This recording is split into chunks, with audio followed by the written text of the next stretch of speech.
Ko te kaitātaki wāhine, ko Waimarie Maugu.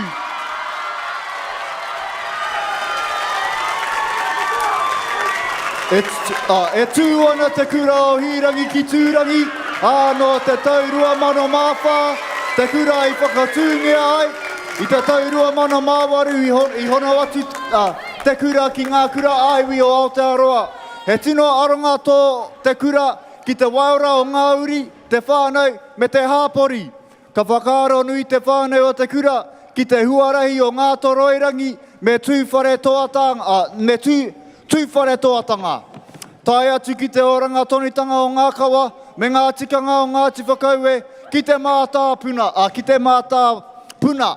Ki tā te kura ko te ukai pōtanga, te ahika me te haukai ngatanga ētahi tino tohu o te oranga o te iwi. Tēnā koa, mihi mai ki te Kura Hirangi!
Ki te mata o tūro o matari ki tā pōpō e ara i te rangi pō.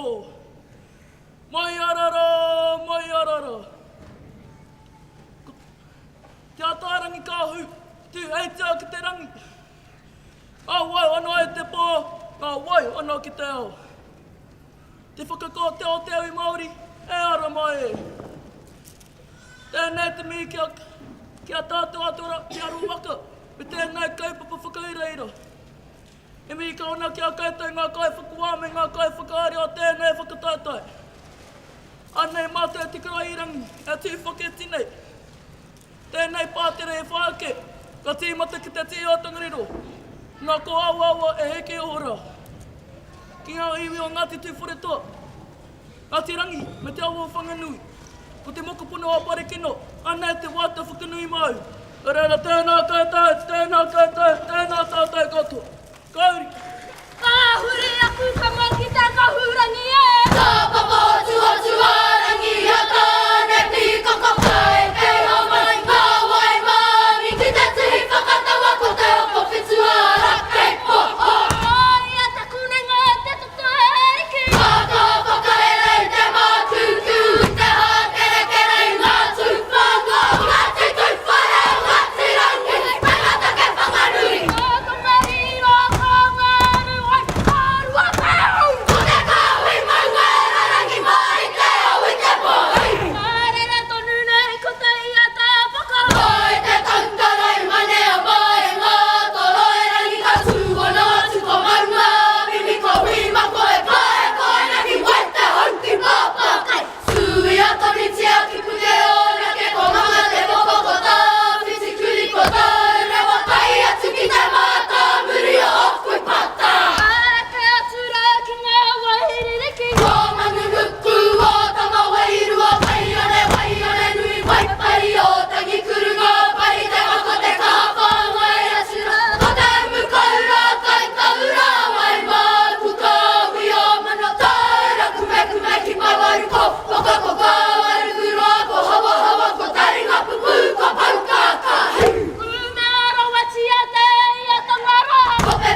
Arawa!